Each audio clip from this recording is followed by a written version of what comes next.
Everyone, welcome to Perspectives. We are so excited that you're with us this evening. We are always honored to have you as our audience, and we want to say our participating audience because this evening we are going to interact as much as we can whenever we get a chance.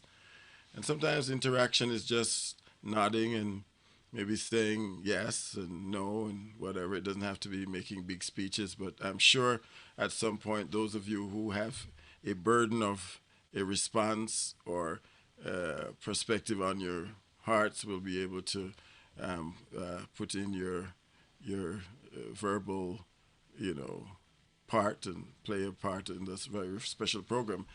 This evening's program is going to be really very relevant because, as you know, at this point in our lifetime here in this country, we have been experiencing some interesting things, and you'll hear more about that as time goes on. So I won't necessarily tell you anything about the topic. That will be told to you at the appropriate time. But I just want everyone to feel at home here at RPT, Redemption Praise Temple, and we're very pleased to be host to this very special group, Collaborate to Educate Our Sons. That's um, the the foundation, and Dr. Melbourne is the founder, and we're very, very happy that are with us. They are with us.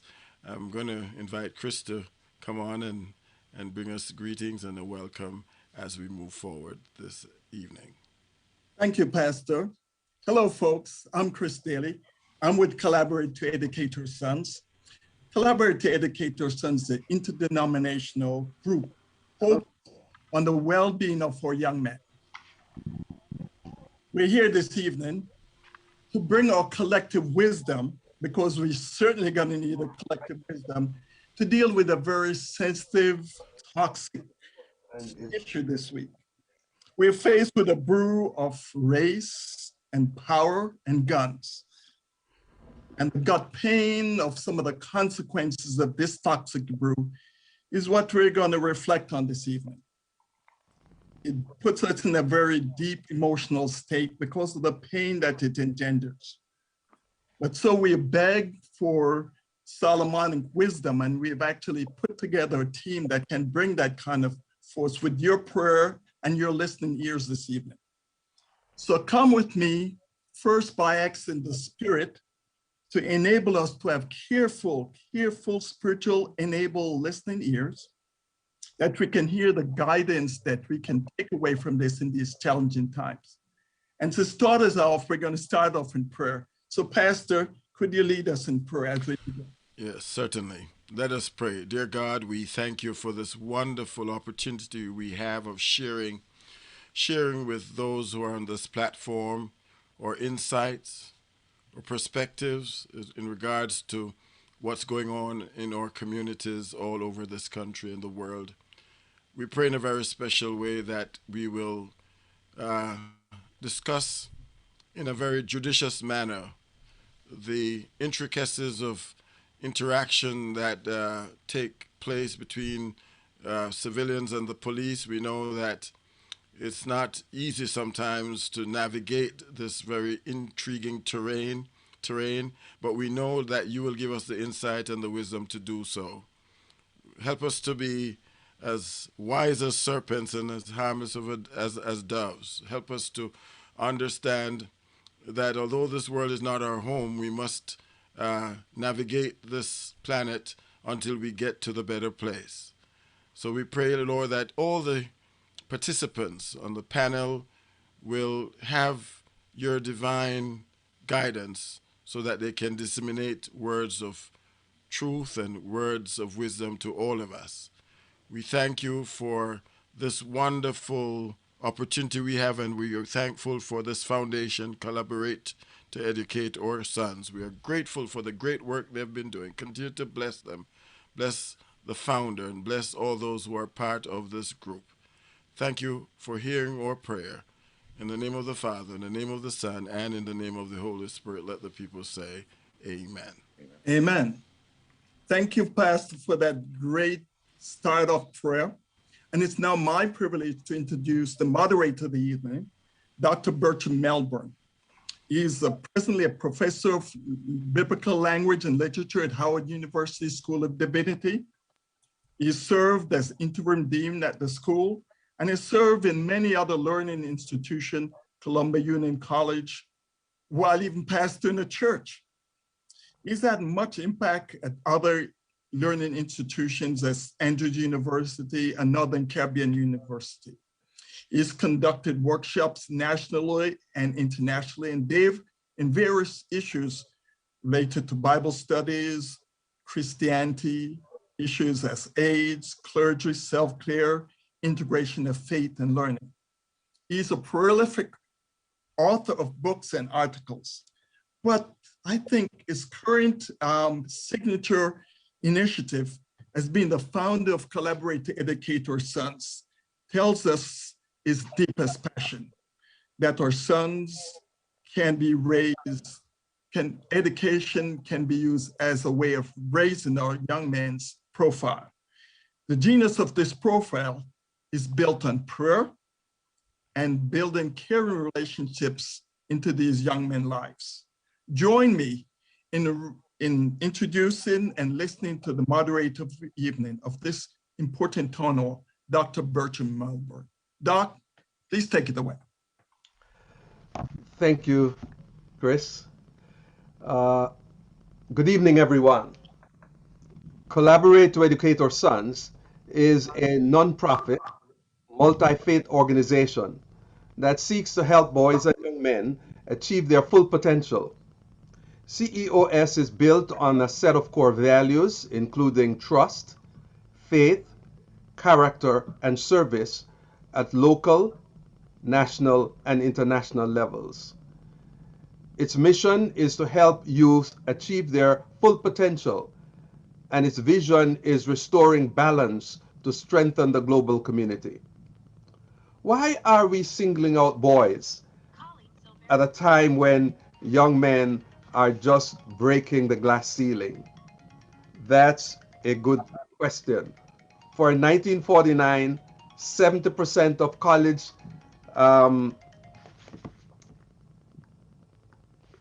sorry for that, one of our participants. In 1949, 70% of our college population was male. Today, it is around 36% for black boys. There's need for parity. These are the days of COVID-19 when black and brown males are being disproportionately affected.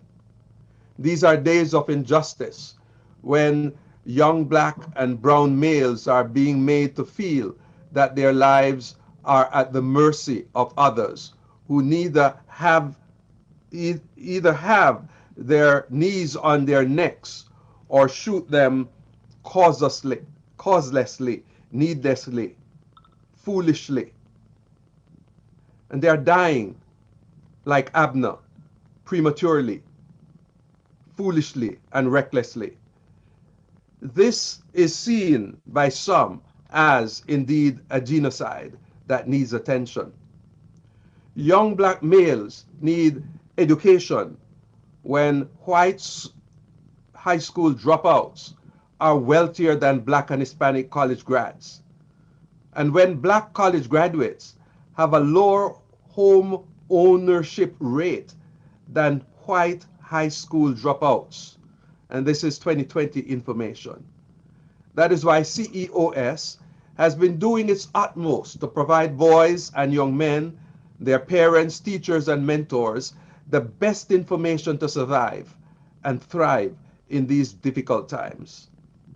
CEOS offers programs and services aimed at supporting, educating, and mentoring young men, their parents, teachers, and mentors, given the degree to which boys are misjudged and their learning styles go unrecognized and under-addressed. We do this through issuing a quarterly newsletter, conducting workshops, delivering valuable training and correspondence, and by awarding scholarships to worthy youth. In the last 7 years, we've given over 34 scholarships, 3 to 4 annually, We have honored over 30 persons and entities that have done exemplary work for young men. And so it is in this spirit that we are gathered here for this town hall meeting, which is here on Zoom and may be accessed by other modalities. So it gives me great pleasure then as we meet together to discuss this important topic that has to do with how our young men or black young men will and should respond to the authorities, the police officers. We have a very good panel here that I'd like to introduce to you that will be able to help us navigate our way here. First, we have Mr. John Ashmead, who is not a stranger to most of us here. He is a senior assistant counsel for Yale New Haven Health System. He's also the assistant public affairs and religious liberty director for the Atlantic Union. He serves his local church, the Bread of Life Fellowship, as the first elder.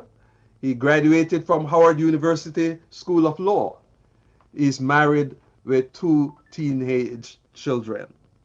We have Miss Petra Aaron. She's an experienced litigator with substantial jury trial experience.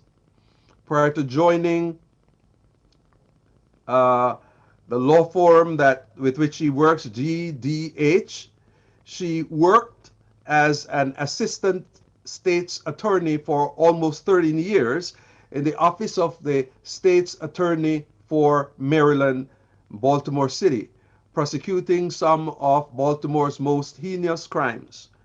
Her most recent assignment was in the Special Victims Unit, where she prosecuted child abuse cases, elder abuse cases, sex crime cases, and child homicides. Throughout her career as an assistant state attorney, she prided herself on being a victim's advocate. Could you just wave so the folks will see who you are, Petra? Okay, there she is. And John, for those who don't know you, could you just please wave? Alrighty, good. Then we have Reverend Dr. Fred Lee. Dr. Lee is a 31-year-old veteran of the police force with experience going from the beat to the office. He's currently an administrative desk supervisor for the Technical Division branch of the Pentagon Force Protection Agency. Dr. Lee is a father and an ordained minister who holds theological degrees from Howard University School of Divinity. He's also a board member of C.E.O.S.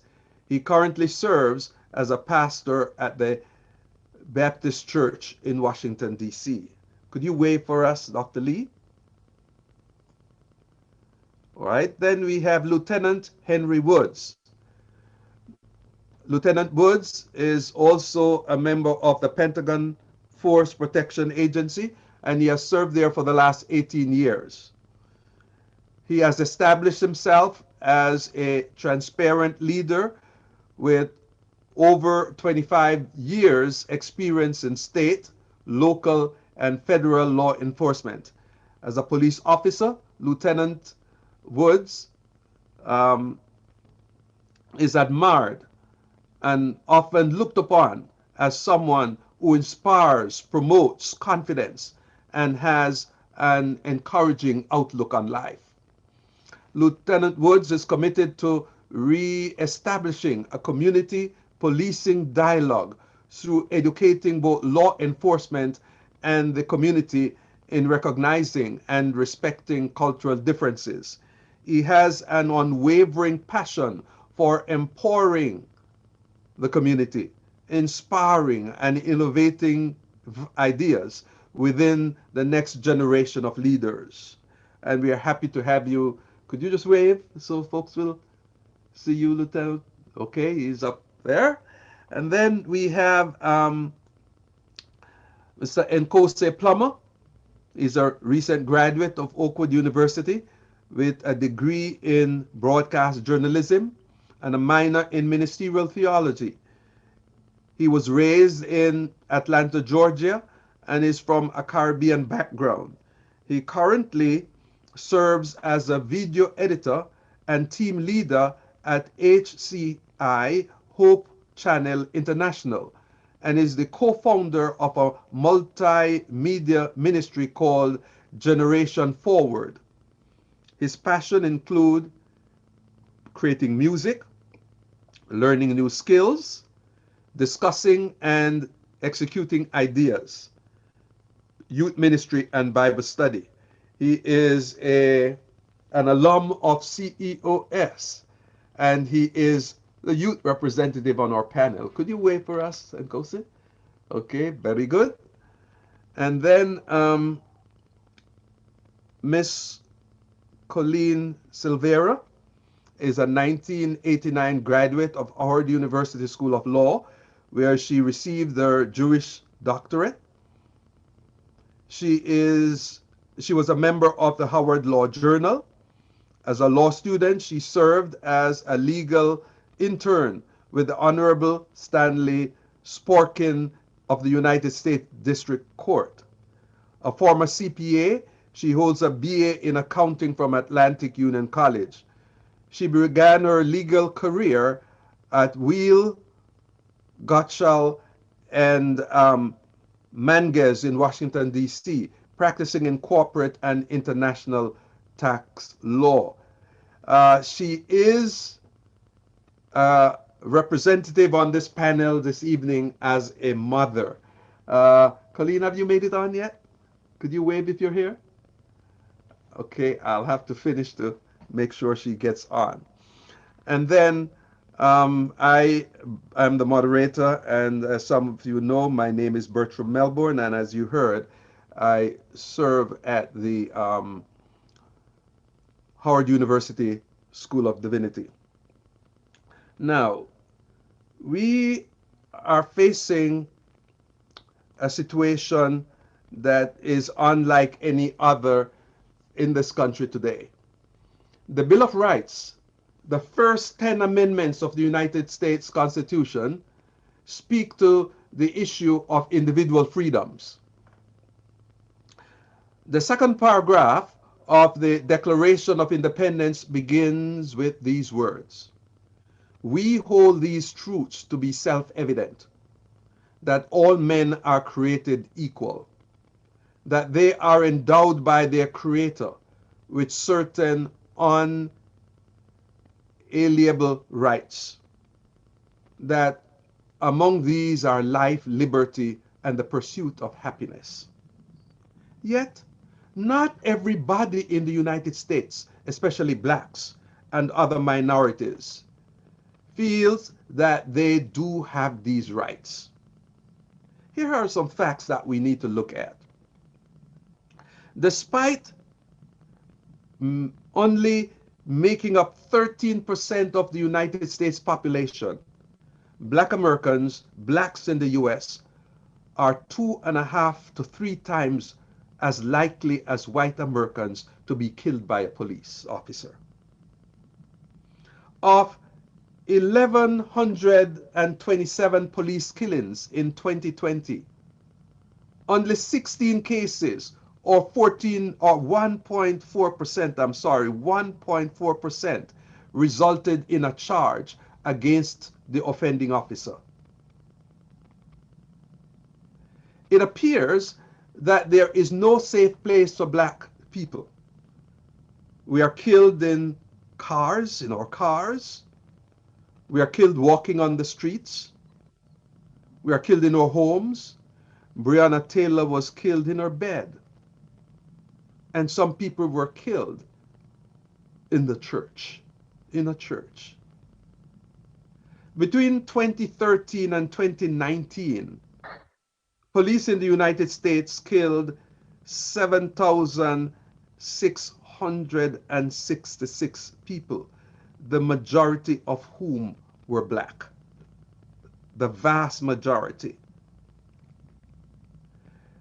In the United States, 4,743 lynchings were recorded between 1882 and 1968, according to the NAACP.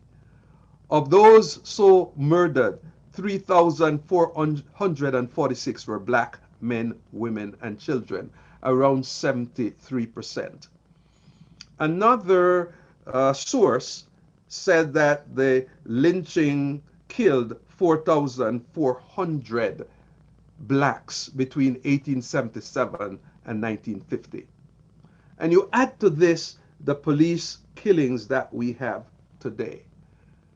It appears from the service that something is wrong and something needs to be done. It's against this backdrop that we would like to discuss this issue this evening. So we're going to begin with each member of the panel sharing with us their thoughts on the issue from their perspective. And I think we will go in the order in which I named the folks, beginning with uh, the A, so it's Attorney Petra Aarons, followed by Attorney Ashmead, followed by the order. So let's begin. Petra, what do you think? I thank you, first of all, for broaching this subject. I'm happy to be a part of this panel today. Uh, it is a serious matter. It is a serious matter interacting with the police. And it is one where I think it is so essential. It should be taught to young Black and Brown males in particular, but Black and Brown people, uh, even when you're learning how to drive. All right, you take driving courses. This subject must be broached, must be dealt with. And I would offer that the goal when interacting with the police and just in general, when navigating this world, because you do walk this world very different as a Black and Brown person and as a Black and Brown male. Your goal is to arrive alive. Your goal is to remain alive. And there are various protections that you have at your disposal. One of them would be, well, generally we call them the Fourth Amendment and the Fifth Amendment. But just to make it simple, the goal when interacting with police and in navigating your interactions with police is to make sure your interaction is memorialized. Make sure that there are witnesses. Again, your goal is to remain alive so that you can continue to fight for yourself. So make sure the area is well lit, make sure it's in public view. And once you're in that position, be polite. Don't make any sudden moves. Make sure your hands are always seen. Insist on a warrant, but again, your goal is to remain alive. You insist on a warrant if they ask to search an enclosed area in your vehicle, because more often than not, it will be a traffic stop where you will encounter the police. A warrant will be needed for your interaction if they ask to open your glove compartment or your trunk. These are little things, and I'm sure we'll get deeper into this subject, but that is what I would say and share for all young Black and Brown young. Remain alive, arrive alive, be polite. Do not offer information. Ensure that your interaction is memorialized and in public view. Thank you. Thank you. Attorney Ashmead. Yes, sir. I just want to first thank you for inviting me to be part of this panel, and truly a sobering discussion. And, you know, I can certainly affirm and echo what Sister Petra shared. You know, Dr. Melbourne, you referenced in your comments the Declaration of Independence. And you cited to those words that we all learn in school about life, liberty, and the pursuit of happiness. Unfortunately, most Americans stop reading there. If you continue reading the very Declaration of Independence, it talks about Native Americans as the worst kinds of savages and human beings known to walk the face of the earth, and blaming them for a whole host of problems. And the reason why I raise this is, embedded in our system, from the Declaration of Independence to the Constitution, and how African Americans and non-whites and women were described, and the rights that were provided to them. We have been on a journey for freedom, and our freedoms were not there embedded in the founding documents of the United States. And so we should not be surprised at the numbers and the statistics that you shared, simply because our judicial system, our political system, over a period of time have colluded to exclude certain groups of people from enfranchisement. And so as I listened to what Sister Petra had to share with us about what young Black men need to do simply to go from point A to point B, it is, I am distraught internally at that thought, because certainly we are still second-class citizens despite all the progress that has been made over the years. This is what we have to do after a civil rights movement, after a Civil Rights Act, and all kinds of legislation. And if this were the worst problem facing African Americans in this country, it would be fine. Maybe we could find a solution. But this is just one of the problems facing African Americans, in particular young Black men. And so we have a daunting task ahead of us. And I just want to commend you for the organization that you are spearheading. Its work is noble, and I will then share. I'll stop here for now, but there's more to share as we discuss these issues this evening. Thank you. Reverend.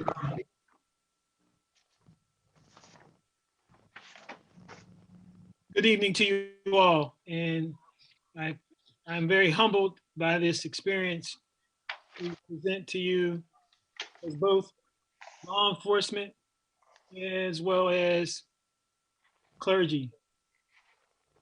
I live in the duality of life and have done so for the last 20 years as a Christian, and as a law enforcement officer, I've done so as 32 years.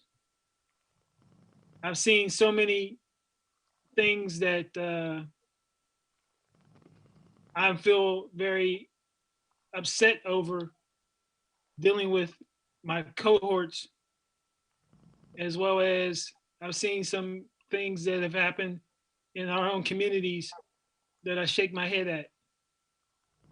And it's in this duality of life that I live. I find it very interesting that we're here today discussing this topic.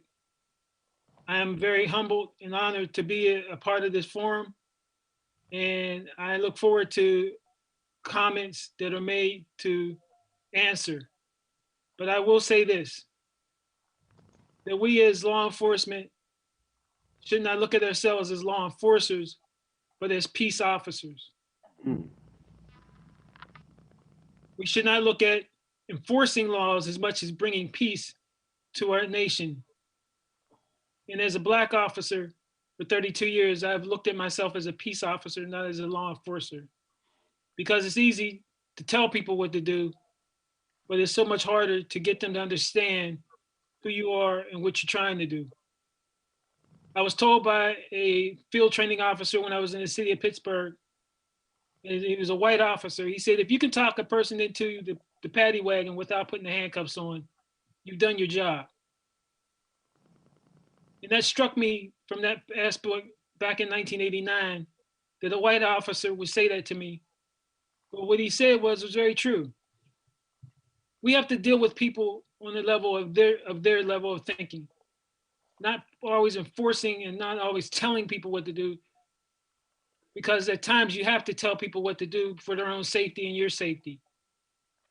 But if we don't make a climate of safety, then I can't understand why anybody would want to listen to us or want to do anything with us. So that being said, I look forward to hearing everybody's comments, and I will address as I need to. Thank you. Amen. Thank you. Lieutenant Woods.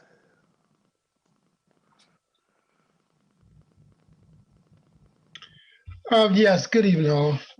Dr. Morburn, thank you for this format, for this discussion. Is very well overdue, especially in the police community that I reside in for a time. I think more of this discussion needs to be brought to the limelight and brought up front. I thank you, especially in your organization, because I understand and a true believer that you can't make a difference where you don't make a deposit. Um, I stand on both sides of the fence when it comes to this, as a police officer, but also as a Black young man. I'm a police officer in a uniform, but when I'm out of uniform, I'm treated as such as others. This dialogue is so important because it needs to be opened up throughout for everyone. Like the young lady stated before, we have to give instruction now to our young men and also our young women of how to interact when they are approached with the police, with police. But we find it more so now that not just with our youth, with our adult males and our adult women, how to interact. There's a certain way that you need to carry yourself. We're faced with the daunting task of dealing with the cultural differences among involving both. Police understanding the cultural differences of the community and the community understanding the cultural differences of police officers that has changed over the years. Uh, Perception is reality. Within the first 30 seconds, a person forms their opinion of who they are based on whether your economic base, your religion, um, whether you've been incarcerated, been in trouble. And sometimes those perceptions lead to pre-existing notions where it creates hostile environments between two. The communication between police officers and the people serves as one that definitely needs to be had continuously. And we need to understand and recognize these differences. And we speak on police form that's so prominent and so at the front of everything now. We get an uproar and people thinking that, police reform means defunding or taking away from police. That's not what we need to do. We need to find a way to allocate and to uh, create more resources to deal with different cultures that we're faced in this day and time. I look forward to any questions, look forward to the dialogue, and thanks again for being a part of this forum. Thank you. Okay, Mr. Plummer.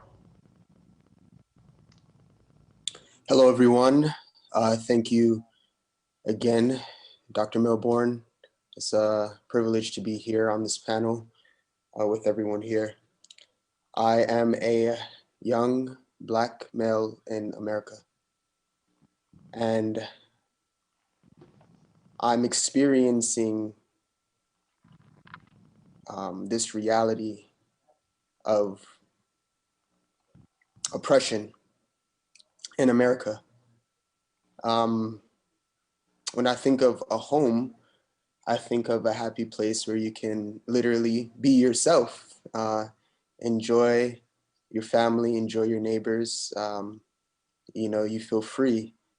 But what happens when inside your own home, inside the place that you're living, you feel judged every second, you feel on edge. You can't go to the next room without being profiled. What happens when you feel oppressed in your own home? That's toxic. That does something to the brain. there have been times where I'm driving down the road and I see a police car and, I get a little anxious. I didn't do anything. But why is it that I feel anxious? I think that's a little unhealthy. So I feel that this conversation that we're having is important. I feel that it's needed. It's worth having. And I also feel that, this is a time for us to get our house in order, because this is where we live. This is our home. This is where we reside. And there needs to be change. So I hope that as we speak and as we dialogue, there will be some solutions, answers, as well as healing. Thank you. Thank you. Welcome, Attorney Silvera. We invite you, from your perspective as a mother, to give your thoughts on the subject.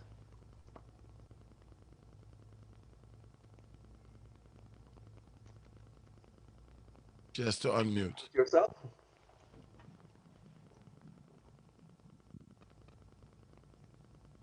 There you go. I'm sorry. At the heart of everything is a lack of respect.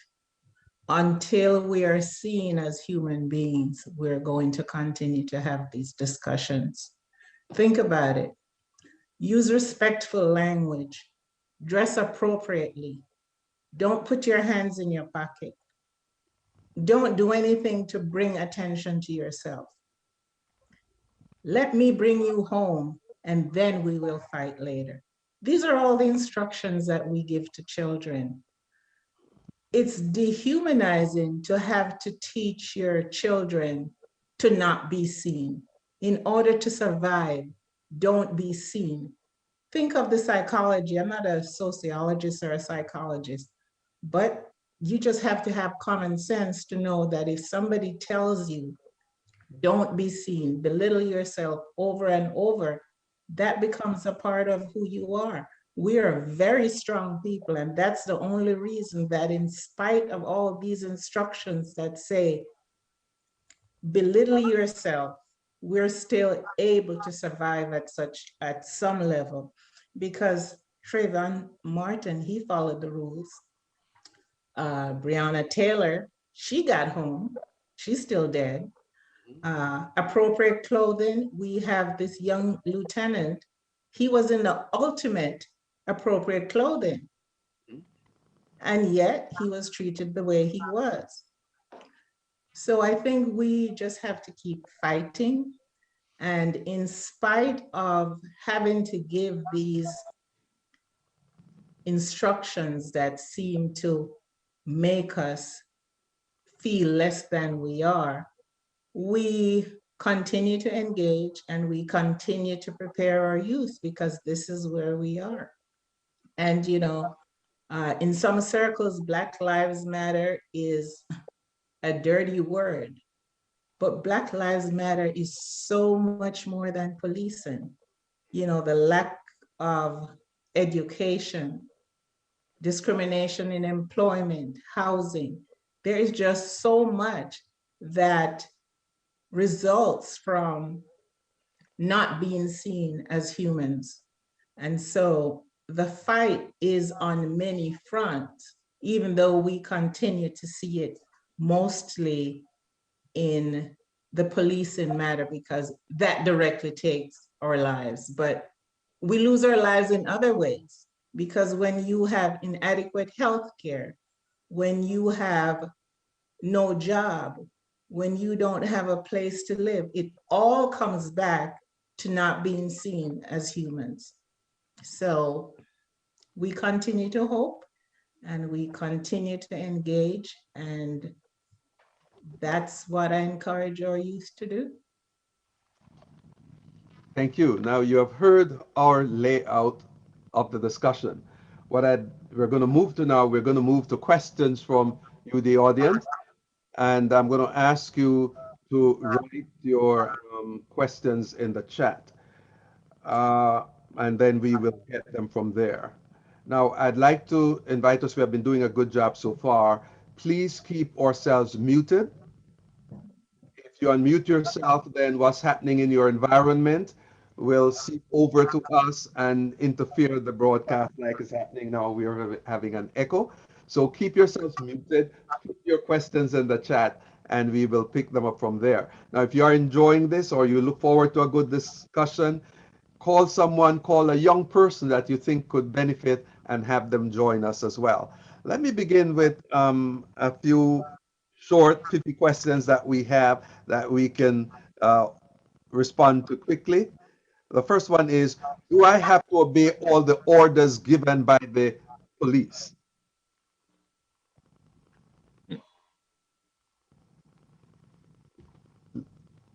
Reverend Lee or Lieutenant Woods, do we have to obey all orders given by the police?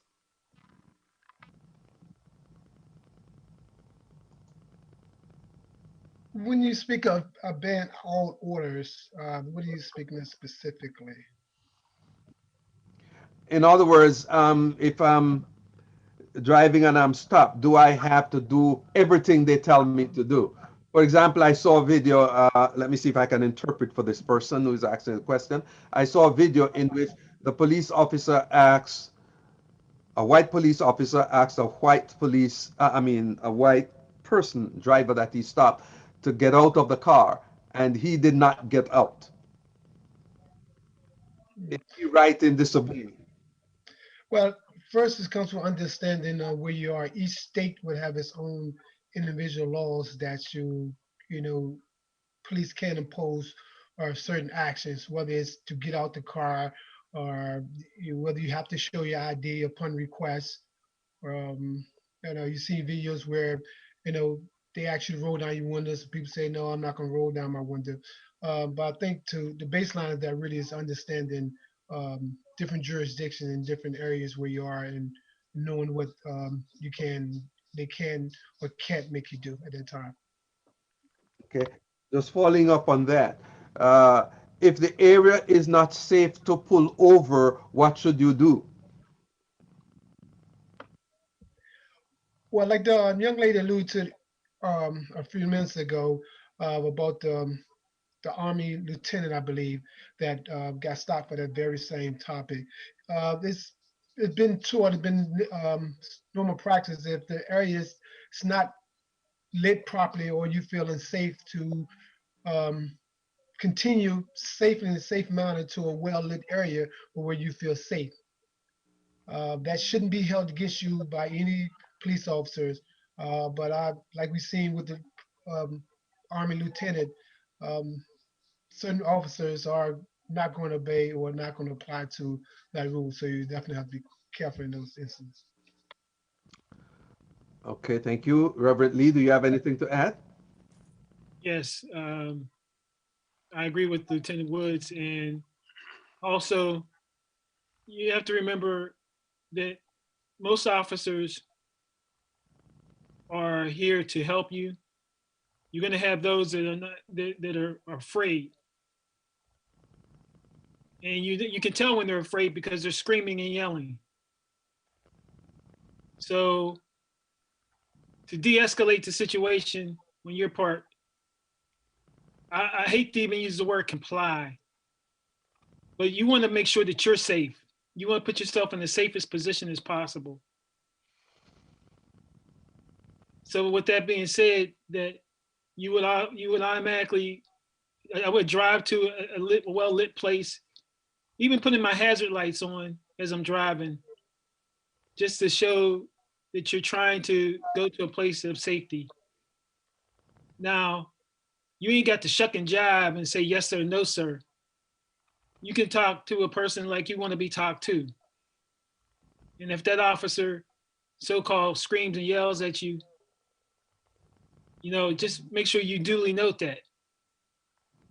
Every situation is not going to become a life and death situation, but in the cases that we've seen lately, they have been. And that's the sad reality of what's going on today, is that you have a lot of officers that are afraid because they're looking for retaliation. And when we don't retaliate, we just comply, so to speak. That even makes them even that much more matter. So I'm really at this conversation puts me at wit's end, because I want to tell you guys how to conduct yourselves around police officers, but you never know what you're going to get. You never know who you're going to encounter, and it's to your benefit that you have to understand that you want to go home. And I don't want to say cow down or bow your head, but you have to think smart. You have to, you have to use your head, and when you're in these situations. Can I respond as a non-police officer? Okay. And just a bit of candor on my part. I think I might be the only Black man in America who has had only positive encounters and interactions with police officers. I don't know why, but throughout the course of my life, I've been pulled over several times, and the engagements, the encounters have always been positive. I would recommend, if you're pulled over, let the officer first do his or her job. If they approach if you're in a car, they approach the vehicle, turn down the window, and they will engage you first. If they're going to ask for your driver's license and registration, I would provide that to them. Once they feel like they have secured the location and they feel safe in the environment, that is then the time that you can engage and begin to ask, well, why did you pull me over? What's the issue at stake? But I think if as soon as the officer pulls up to your car, you start firing back and challenging the pullover, that creates a situation where tension is likely to emerge and can escalate fairly quickly. So the best thing to do is, if you're pulled over, turn down your window, wait calmly for the officer, let him or her give you whatever instructions they want, or requests that they're asking for. And then, if they want to just have a sense of who you are, no problem with that. Then you can engage and make requests of them. Okay, thank you. Now, if an officer refuses to give me his name and badge number when they are not visible, what can I do? May I just interject there, if I could comment briefly? I would like to piggyback off of what Attorney Ashby just spoke about. That is not your job at that moment. Your goal, and that is, if you get the common theme and the common thread through all of the comments, is to remain alive. To remain alive. And a lot of what we've spoken about is you're focusing on memorialization, i.e., being recorded, making sure that you're near a business that could record you. You could even record yourself. Facebook Live has been very, very helpful in recent cases. That's your focus. Your focus is to memorialize, record, make sure a business is recording you for the interaction, for you. Remain polite, your hands in full view, okay? That is your focus. Asking the officer for his or her badge, that is not the goal. And so essentially that is escalating the situation. You don't have to worry about that if you have the incident and the interaction recorded or memorialized in some way. You also have to make sure that you're in public view, again, so others can record the interaction. Your focus should always be to remain alive. The fight can come later. The fight can come later.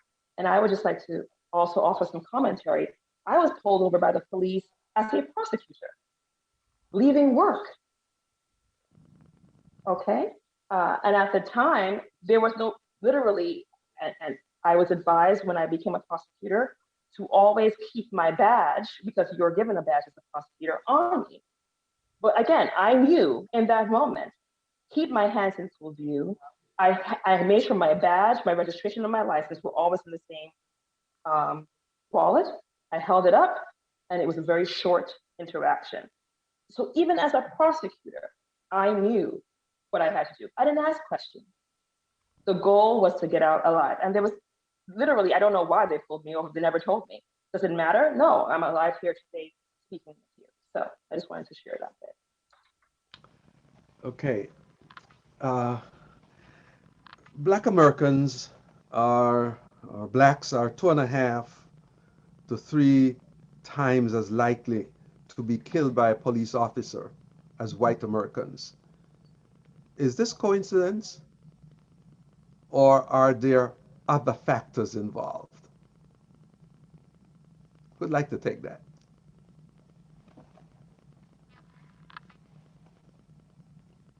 You know, I can speak anecdotally. I think race certainly plays a role.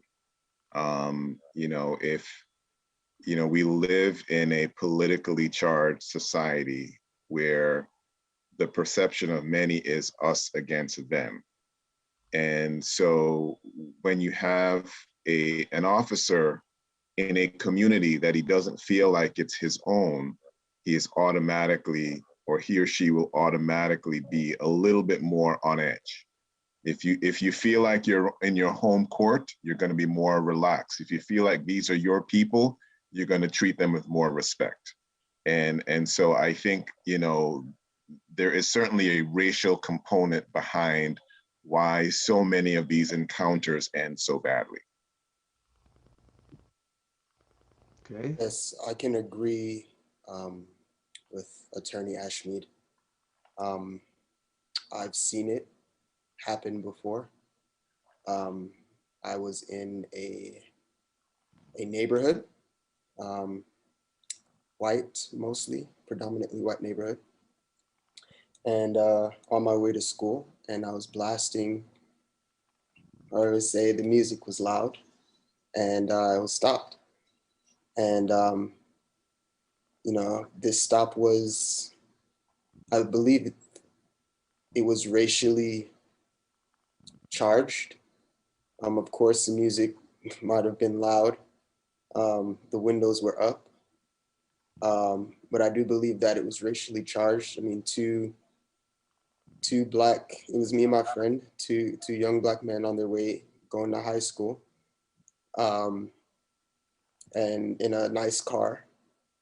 And they came up and the officer was really rude. This was just an experience I had. And I definitely believe it was racially charged, just about his approach and the questions that were asked. I recently watched a movie called American Skin. I would definitely suggest you to watch it.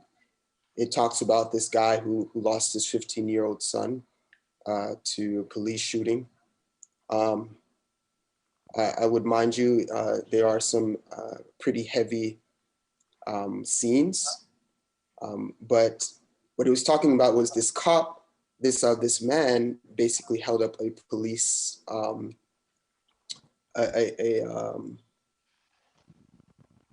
is it called, where a police Precinct. precinct. Yes, thank you. And basically held his own jury. He had a jury, he had defendants, he had prosecutors, and he was basically putting the cop who shot his son on trial. And I'm not going to give away the entire movie. It's a good watch, but it does bring up a lot of questions. It also brings up essentially what's going on in America right now. And if you watch it, you would see that it was racially charged. It's a good movie, but I do believe that when cops see Black people in neighborhoods, white neighborhoods, and it's different, they don't normally see it, I think there are some questions that arise. I think the driving factor to a lot of these encounters, and it's on both sides, is fear.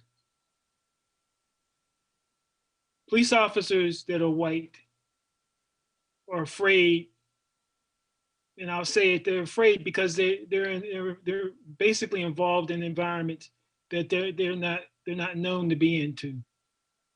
If they were to police their own neighborhoods, it would be like Mayberry RFD. Everybody would know Jim Bob, and everybody would be happy, and everybody would be okay. But a lot of police officers leave their neighborhoods to come police in neighborhoods that they are unknown in. I know when I was in Pittsburgh, we had what was called community policing, where we were told that we had to get out of the cars and to walk the streets and get to know the neighborhood. They've since gone away with that. And now my understanding is policing in Pittsburgh has become very racist. I think in order for us to squelch the fear factor is that we have to be reconnected to the community so that the fear factor is lessened. And that's one solution that I think that needs to be done. And until we get back to knowing who we're dealing with and knowing who we're dealing with on both sides of the fence, there's going to be this continual at war situation with each other. If I pull you over as a police officer and I pull you out of your vehicle and I handcuff you, my immediate response is your care. Am I taking care of you? Am I making sure that you're safe? Because you're now in my custody.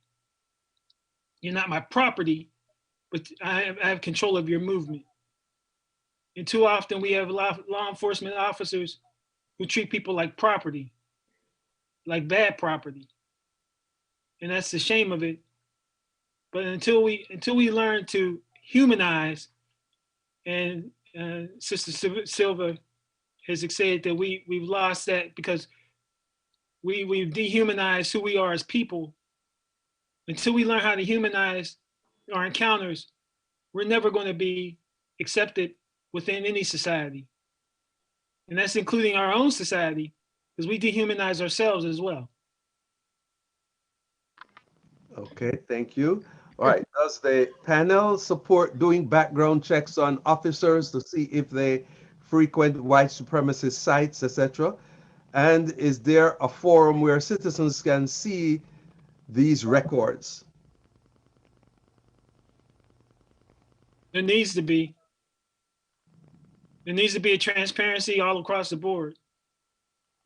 And I'll just speak out and say that in recruiting at the Pentagon, that was one thing that I made sure that when I was a recruitment supervisor, there was a transparency of who this officer was, so that the panel would have an actual idea of who they were dealing with. In the community of the city of Pittsburgh, as well as the airport police where I served at, it was very critical that background checks were needed to be done. But here's the thing, when you do a background check, that officer is a representative of the person that he's going to actually be. He may become tainted over time. He may become disgruntled over time. And as in Kusei, you said to see the movie, there's another movie that you need to watch. It's called Crash, where an officer is pitted against himself when he is encountered a situation where he feels that there's always a black and white issue, but there's so many gray issues when it deals with law enforcement. There's so many gray issues that come into play. So for me to say that background checks are needed, yes, they are very much needed. They're needed, and people need to be very openly to give them. If an officer has some apprehensions about giving his background, then that should be a red flag. I'm doing a service to the public. I'm coming to you as a public servant. And we've gotten away from that. We feel like we're privileged officers, that we're doing you a favor, whereas as police officers, we're supposed to serving the public. And until we learn how to do that better, we're always going to have this issue. I mean, I would certainly support background checks, you know, at the point of employment. And I think many employers do that. I mean, any job that you're going for, they will, you know, search your online presence. And I think that's important to do. I don't know that I would feel comfortable with an ongoing, once you're employed, you know, and then we have different, we may have a difference of opinion on this, but I don't know that I would like the idea of my employer consistently perusing my online presence to see what I'm doing, who I'm talking to, and those types of things. But certainly there should be some pre-screening before you're employed. Okay. In the federal government, for most jobs, you have a background check and you have periodic reinvestigations. And I don't see why the people who are supposed to protect us should be any different. Okay. I concur with Ms. Elvera. As a former government worker myself, I was always expected to expect any sort of scrutiny into my online presence. So that is something that I knew. So that's, I believe the background checks should be given pre-screening as well as intermittent as needed. Okay. Now, here's an interesting one. I love my country, but my country does not seem to love me and does not seem to have a future for me as a black boy. What advice would you give me to face the future with confidence?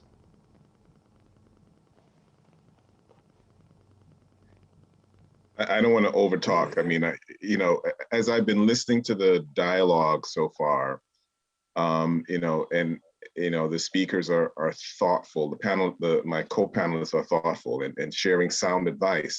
But there's a part of it that just doesn't sit well with me. You know, I have a son, and I cannot tell my son that he should behave differently from any other citizen in this country. That when he encounters police or anyone else, that somehow he's got to change who he is to make sure he comes home alive. To me, it's almost it's just a form of, it's troubling. And so, you know, I would want to encourage Black men to live life fully, engage fully with society, and do the things that you have as a dream in your life to do.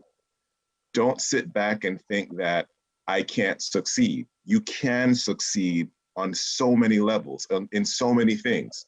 And if you engage society thinking that, you know, society is out to get you, and you believe it, then you're not going to make progress. So my statement to any young person is to move forward, and you know, that you will encounter challenges, but you can still succeed.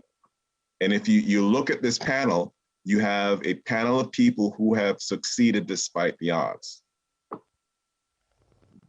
Attorney Ashmead, I do have a follow-up question. I agree with your statement that you should go forward and dream and do your best.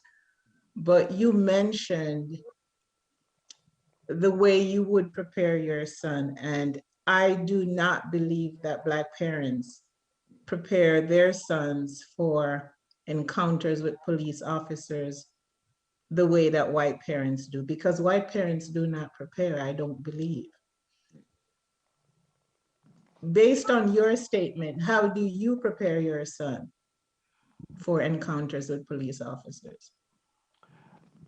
My preparation for my son is simply this: when you leave my house, be respectful to everyone that you encounter. but I cannot tell my son when he's leaving my house, he's a second-class citizen as a Black man. I just won't do it. I want him to leave his house feeling like he has every right that every other boy has who's leaving their house, because he does under the law. And I can't tell him, no, you should be much more afraid than everyone else, because that will cripple him mentally. No, I think the issue that's going on here that I'd like to interject for us to look at this is the issue of white privilege. I don't know how many of you have read the book White Privilege. And I think this is the issue here that's lurking underneath. While it's true that I teach my son to face life confidently, the other person may or may not be teaching his or her child the same thing. But because of white privilege, that is assumed. I'm sorry, I do have a follow-up question here though, because when I tell my son to be prepared, I spoke to a niece today and I asked her, what do you say to your son about encounters with the police officer? And she did say, I don't want him to be scared of the police. I want him to be confident. But she says, what I do is I have prepared a copy of his insurance. I have a little wallet for him to keep in a compartment that's even more accessible on the dashboard from his, rather than having to go into the glove compartment. Now, I see that as preparation. It doesn't say that you're lesser than, but the reality is the white mother doesn't have to do that. So I just want to acknowledge that while we want them to go forward and believe in themselves and be all that you can be, the reality is there is some preparation that we have to do that others don't have to do. And if we fail to do that, then the encounters may not be great. I think you have been very fortunate, which means that you have met the good police officers, because we all acknowledge that there are good police officers. But as someone said earlier, you don't know who you're going to encounter. So you have to be prepared for the worst and yet not feel lesser than you are. It's a thin line, but the reality is we still have to address it. Yes, Dr. Moran. I absolutely agree with the young lady. Unfortunately, this is harsh reality that we are living in today. Um, you don't know who you're dealing with, and you have to prepare our Black young boys and young women. It's our job, like Dr. Lee spoke, to take care of you when you are in our custody. You should be able to. We should be transparent. You should be able to ask us, why did we pull you over? You know, you should be able to do that, and without the police officer getting up in our role or getting any type of attitude. However, we do have to prepare our young men and women how to interact with them, and teaching them that, hey, you won't be able to win in the streets. You're not. It's too many factors around you that's going to permit you from winning in the street. You won't be able to show the police officer up. He think you showing him up, you have a problem. He won't be embarrassed by his peers. He won't be showing off in front of his peers or in front of the community. So you can't win in the streets. That's the most important message we have to convey to them, that you can't win in the streets. You gather as much information as you can at that time, and then we can fight this battle later. But you won't be able to win in the streets. Too many factors against you. I just want to go right ahead. No, go, okay. Please. My son Malcolm is currently a pre-med student going to school for osteopathic medicine. Malcolm he went to school in West Virginia. We lived in West Virginia for 8 years. And he went to high school in West Virginia, and he went to college in West Virginia. Now, some people may think that West Virginia is the most racist state, but it's not. Mm-hmm. I mean, there are people there that treated him with the utmost respect because he respected himself. He learned that from his mother and his father. Malcolm has coached basketball, he's coached football, he's coached track at his alma mater, which is predominantly white school. They asked him to be a teacher, and he accepted the position for a temporary time as he went to school, as he was preparing to go to pre-med. Now, where did Malcolm learn this from? He learned it from his home, because we have a good foundation with my wife and I, who both believe in God, and we both serve God to the utmost. And yes, we're on our knees daily praying for our children. We have 6 kids, all of which are grown, all of which encounter the police on a daily basis, some good, some bad. But we stay on our knees and pray. And maybe people say, well, prayer is not enough. Well, prayer has got to sit for. And as long as I'm able to get on my knees and pray for my children, God's going to see us through. So I say that because too many times we want the perfect thing to say, and you can't say the perfect thing. You can't give them the perfect direction because you don't know who you're going to deal with. But through prayer and through talking and through having open dialogue with your children, I think that's the best way to help them understand what they need to do. And as my mother said, you don't leave my house and mess up my name. And that was something that always stuck with me. That when I left my parents' house, my name meant something. It meant not to mess it up. It meant not to disrespect my family's name. But it also meant that I had pride in who I was as a person. And I prayerfully, hopefully, instill pride in my children as well. And they grew up in a police officer's home. Not only did they grow up in a police officer's home, their grandfather was a police officer. So we've encountered many things with law enforcement, and we've encountered many things with white law enforcement. And I can say that we've weathered that storm. Okay, now. If I may, Dr. Melbourne, could I just comment just a bit?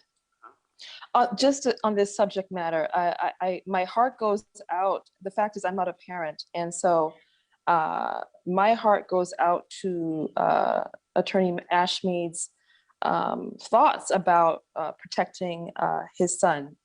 And all I would say is that just because, and I will speak personally, just because I know I walk through the world differently doesn't mean that I think that I'm lesser than. I am not a second-class citizen.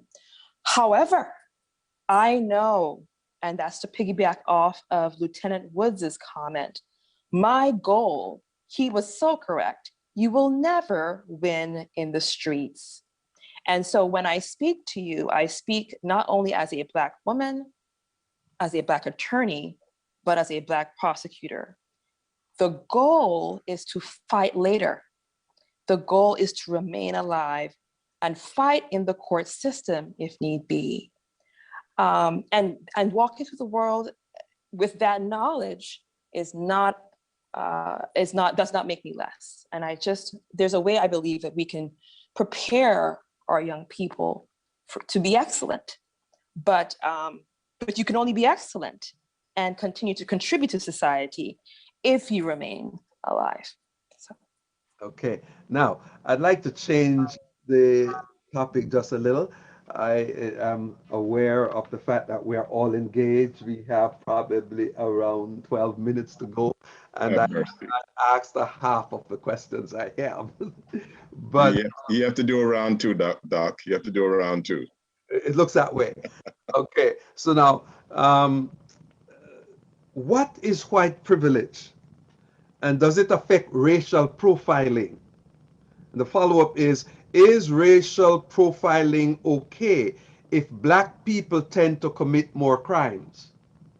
And I have another question which talks about a disproportionate amount of crime is being committed by Blacks, and how is that involved and what do we do about that? Well, I'm gonna jump in here and say something real quick.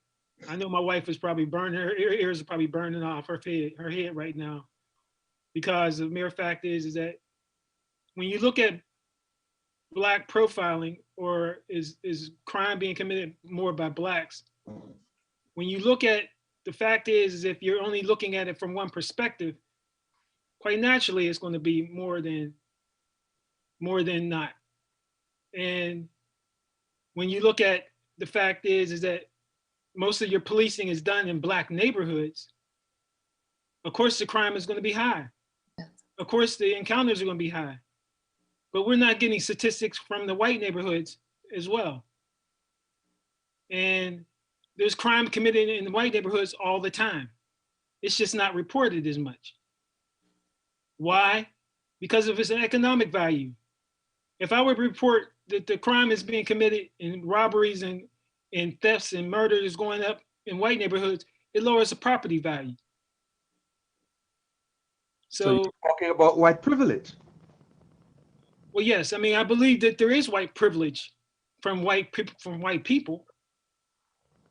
And too many times we look at that aspect as that's a place that we want to be at. And that's sad, because I don't want to be where I'm not wanted. I don't want to be where I'm not feeling comfortable at. Okay, see, the fact of the matter is that in certain counties, let's take Montgomery County, for example, that's near us here. The police officers know the spots where the drug dealers go to rendezvous with their white customers to deliver the drugs, but they do not go there to prosecute the buyers, but they stop the sellers. And I've often asked my congregation and my young people from time to time, why do you want to go to prison for another person's, what do you want to call it, or their problem? They are not going to get into trouble for their problem, but you will get into a problem helping them with their problem. Why do you want to do that? Would you like to speak to that? Well, let me just speak briefly to that. I know that there's been a recent, I don't know if, I'm sure you're aware, Dr. Melbourne, of a recent change in the practice in Baltimore City. The recent announcement from State's Attorney Marilyn Mosby that they will not be prosecuting low-level marijuana crimes, but they will still be prosecuting the sellers. And so this hits right home. They will no longer be prosecuting the addict, okay, the buyers, but they will continue to prosecute the dealers. So this is a real subject. There is privilege. Everything that you are talking about is so true. And everything that Mr. Lee, Attorney Lee spoke about is also true. That's the fact. Their urban areas are just simply more policed. And as I said, as a former prosecutor, it was aware. It doesn't mean that there's less crime in one area versus the other. They're just not being caught because they're not being policed. And so that is a very astute advice that you gave your congregation, because that is of note. You're still going to get in trouble as a dealer. You will still have that issue, but the laws are changing slowly, very slowly, recognizing that there are other ways to help an addict. So. I mean, if you look at this issue even broader, I think January 6th was the greatest example of white privilege that we've seen in this country. Yes. I can't imagine a circumstance where a group of African Americans would have descended on the Capitol and they would have gone home alive. I mean, people literally thought that they would take a trip to DC, reinstall Trump, and then go back home to their jobs. And that's the perception that, people are walking with the idea, this is my country, this is, my space. And that's not necessarily, how African Americans view themselves and then how they're treated.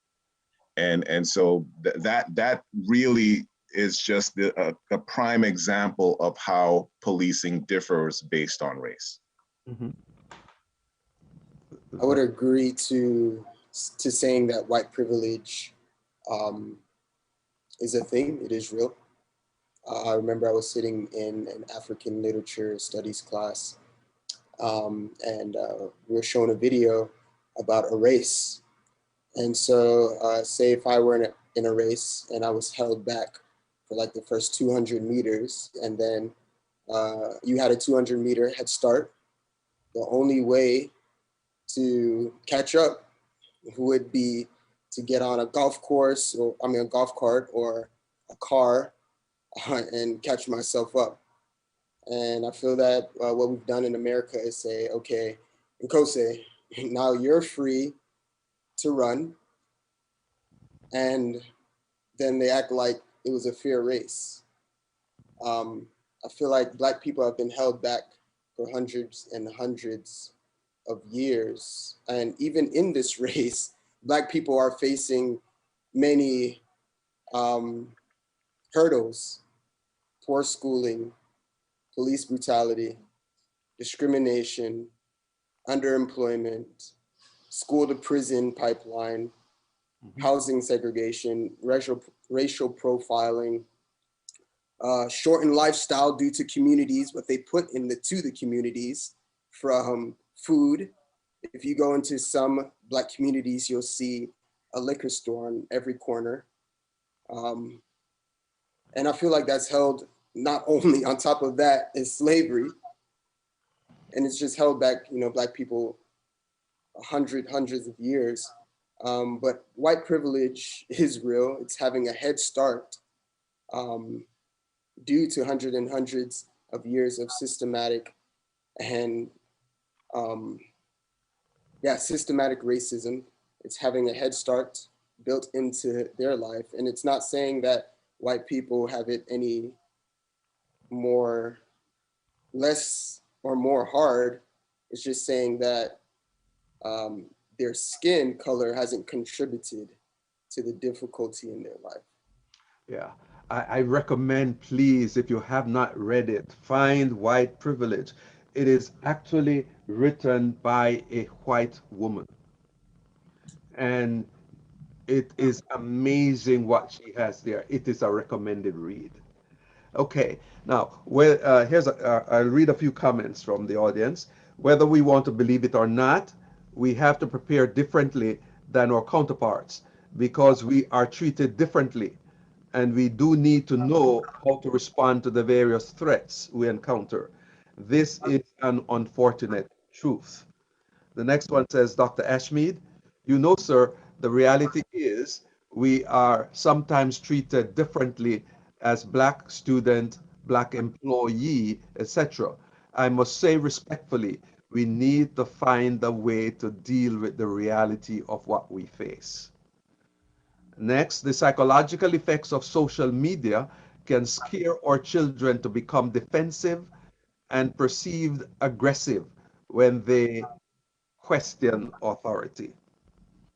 And this next one, in every industry, we have to, as people of color, prepare differently than white individuals. And sometimes as Blacks who have been in positions for years, we train inexperienced whites to assume our position and then report to them. That's just a reality of what the society is. Sometimes, sir, they get to know who you are. That is very, very different. When we travel outside of our state, is it the same? It is now 7:28 and 2 minutes from 90 minutes, and I would not want to take us over 90 minutes. Mercy. So I suspect we have had a very good discussion, would you say? Yes. What I'd like to do is to give each panelist at this stage one, to do 2 sentences of summary of our discussion as you have seen it. And it appears to me that we will have to have a round two, which will be the fourth discussion we'll be having on this topic. The first one we had to have a second, and now the third one we have to have a fourth. So yes, it looks like we will be committed to doing another one. So let's begin with Attorney Aaron. Would you like to make a closing argument statement? No closing argument here. I just was thank you very much for this very important discussion.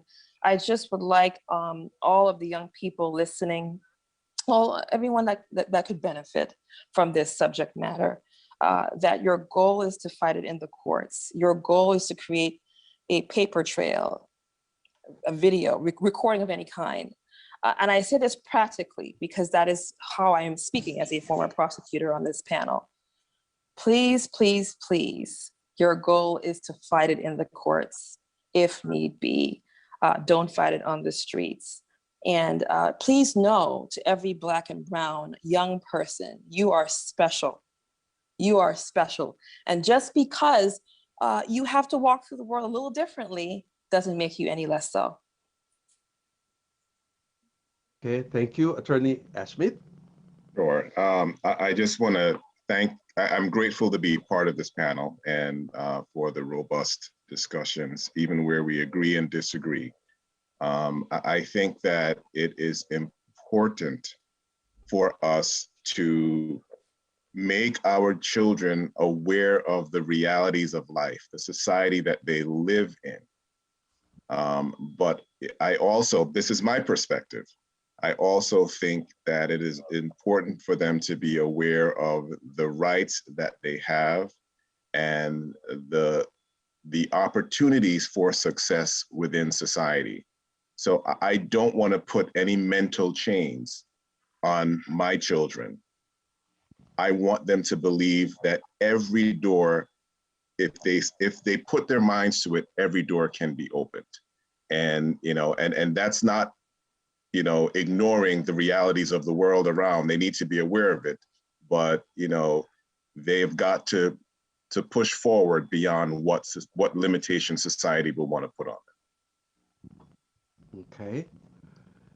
Reverend Dr. Lee. Through the power of the Holy Spirit, we can do all things. And I truly believe that.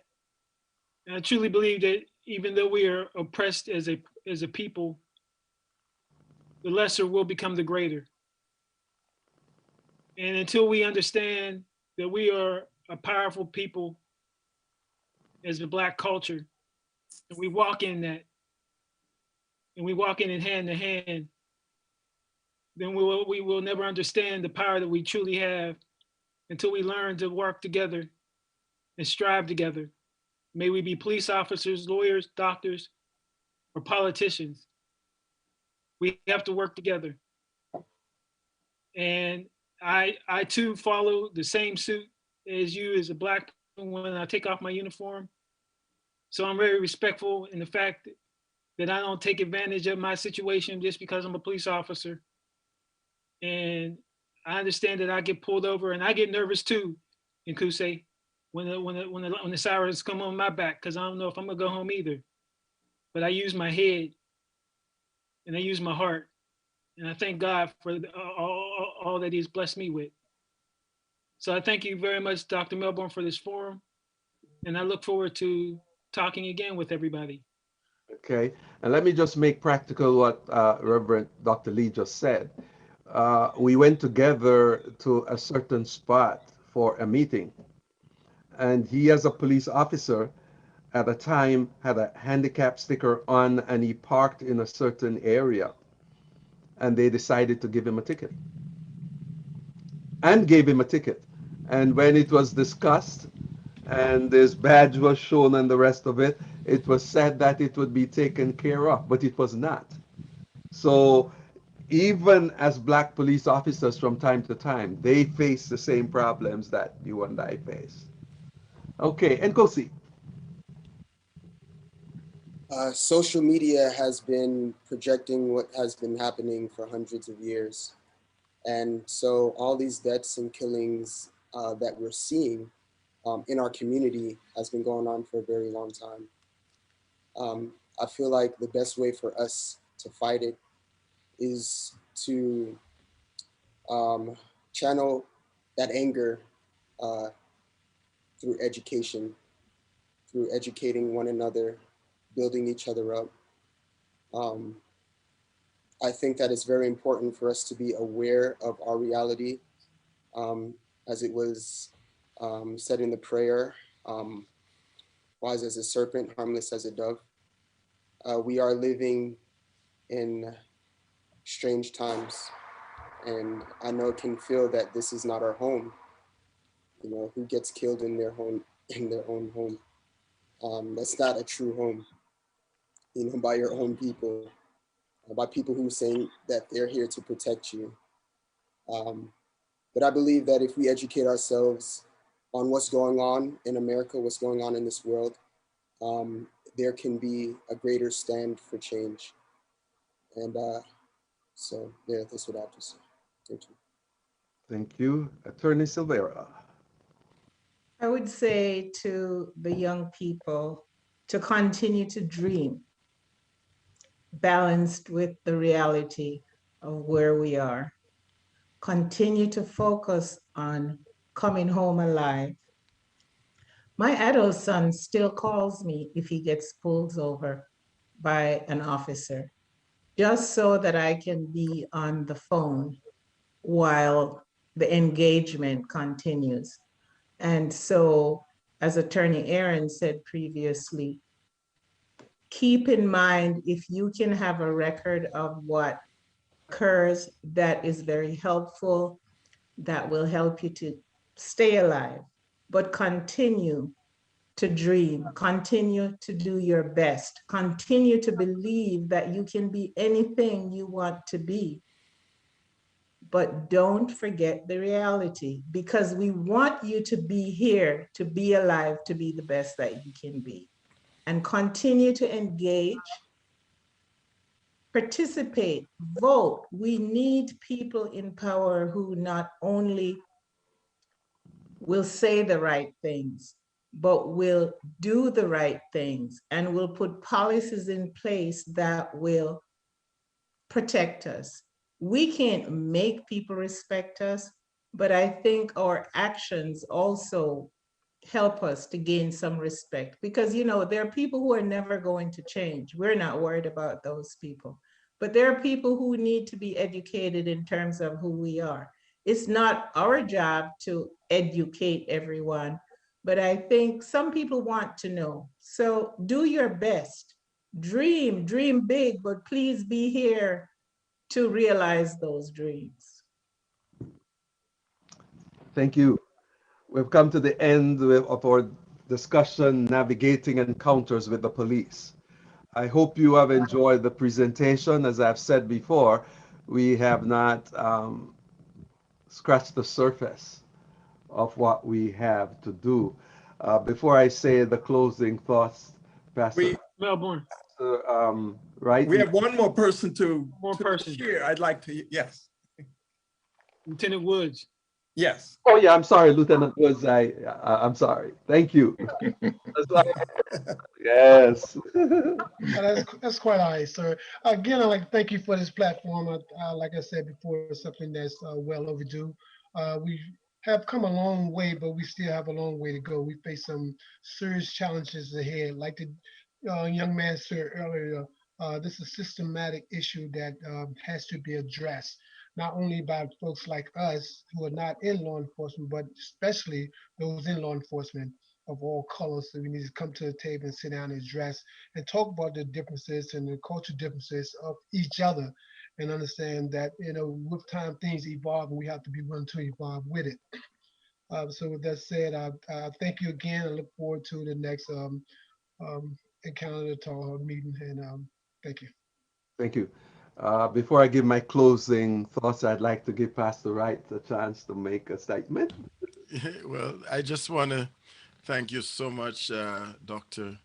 Melbourne, for coming on this wonderful platform that you have become comfortable with and have opted for. And we appreciate that because we know you have other options. But we are really, really thankful for the plethora of ideas that have been shared here today. And there's so much more we can do. I recognize that we need maybe one and a half more meetings like this, one and a half more, because there's so many questions that need to be answered.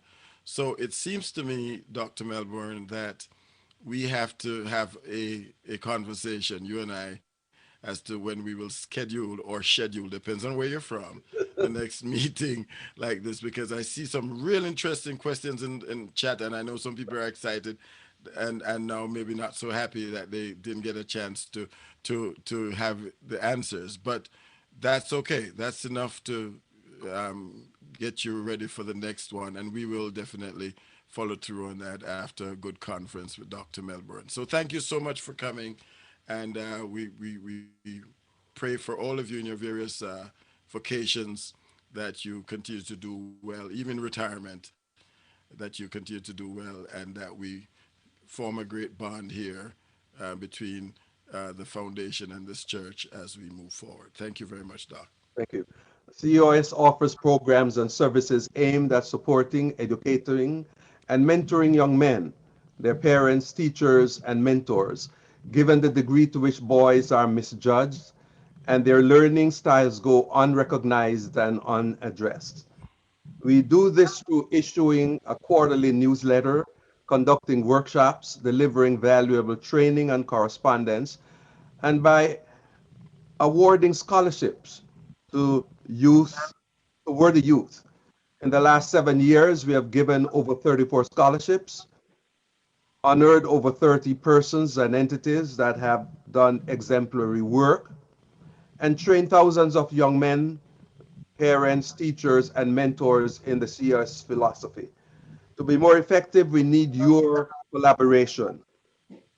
And so I would say if you'd like to be part of this organization, if you'd like to support this organization, we would love to have you. And right now, in the next 4 to 6 weeks, I'll be training another cohort of mentors for young men. If you would like to be a mentor, if you'd like to be so trained, please let me know. My email address that you can reach me at is Bertram underscore m@yahoo.com. Bertram underscore m@yahoo.com. Just let me know your interest and we will have you join this cohort. And I will work with our presenters and with Pastor Wright to schedule our next session to continue this very important discussion. Thank you so very much, everyone, for joining. Yes.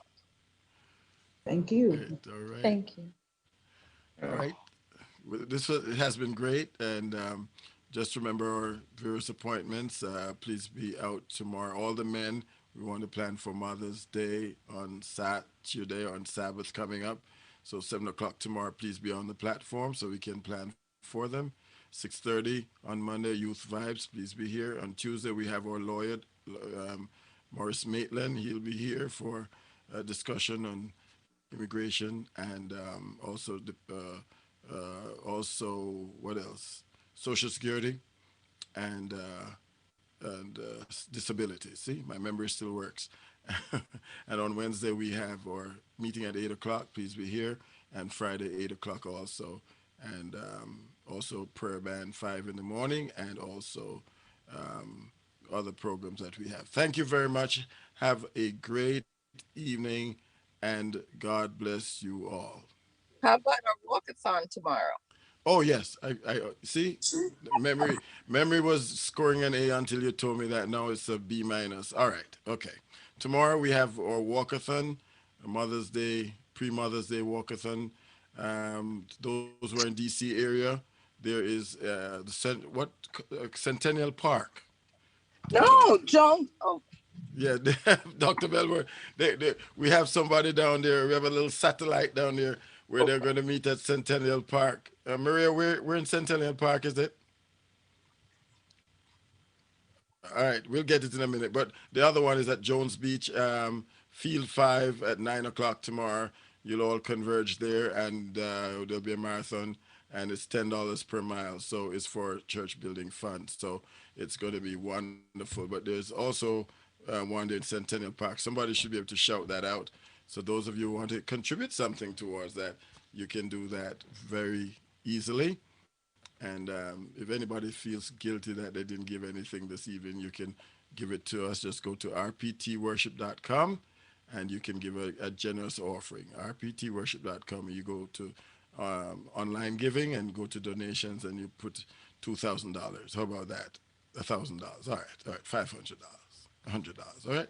So thank you very much, and God bless you all. Thank you, Dorette, for that interjection. What do you want to call insert? That's a good word. All right, everyone. I'll go to gallery view if you want to. Let me just say a prayer in closing. Dear God, thank you for this wonderful evening that we've spent together. Help us to recognize that, yes, you do protect us, but that we also need to do a few things for ourselves. We know that you are always watching over Israel and that you do not slumber or sleep. So we just want to thank you. We don't have the words to describe how much we thank you, but we just want you to know that our hearts are right and we appreciate all that you've been doing for your people. Your grace has been truly amazing. We pray that as we leave our virtual platform and return to our regular activities, that we will always be careful to give you the praise and all the honor because you're worthy. Thank you for hearing our prayer. This we pray in the name of the Father, the name of the Son, and the name of the Holy Spirit. Let the people say, Amen. Amen. All right. Good night, everyone. Good night, Good to everyone. see all of you. Sure. Good night. Thank you. Yeah, I'll put it on Thank you gallery all. view. Good night. Take care. Good night. Take care. Yes. Thank you. Good night. So those who want to hang around and say hi, you can. All right. But formal program is over. Night. So, Dr. Melbourne, most of these individuals are in Maryland area? Yeah, the majority, yes. Okay. All right. That's good. Yeah. We have great people down there. Chris, I'm including you, Chris. Thank you. Yeah. Dr.